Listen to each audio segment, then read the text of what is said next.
എല്ലാ വാദങ്ങളും പൂർത്തിയായി. ഇനി ജഡ്ജ്മെന്റ്. ഈ കേസിനുള്ള ക്രിമിനാലിറ്റിയുള്ള മറ്റൊരു കേസും ഞാൻ വാദിച്ചിട്ടില്ല.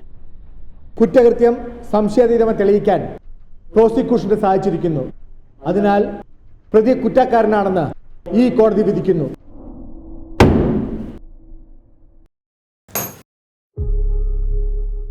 ഹ്യൂമൻ റൈറ്റ്സ് ഫോറത്തിന്റെ വധശിക്ഷയ്ക്കെതിരായിട്ടുള്ള ക്യാമ്പയിനും കോടതി മുമ്പാകെ ശ്രദ്ധയിൽപ്പെട്ടിട്ടുണ്ട്. ഒരു കുറ്റകൃത്യം ഒരു വ്യക്തി ചെയ്യുന്നത് ഫലത്തിൽ ആ വ്യക്തിയെ അങ്ങനെ സൃഷ്ടിച്ചെടുത്ത സമൂഹം ചെയ്യുന്ന പോലെയല്ലേ? അരക്ഷിതവും ദുർബലവുമായ സാഹചര്യങ്ങളിൽ വളരുന്ന വ്യക്തിത്വങ്ങളുടെ ഒരുതരം ഇമോഷണൽ എക്സ്പ്ലോഷൻസാണ് ഇത്തരം ക്രൈംസ്. ഒരു പ്രതിയെ തൂക്കിക്കൊന്നുകൊണ്ട് സമൂഹത്തിലെ ഇത്തരം പ്രവണതകൾ മാറില്ല.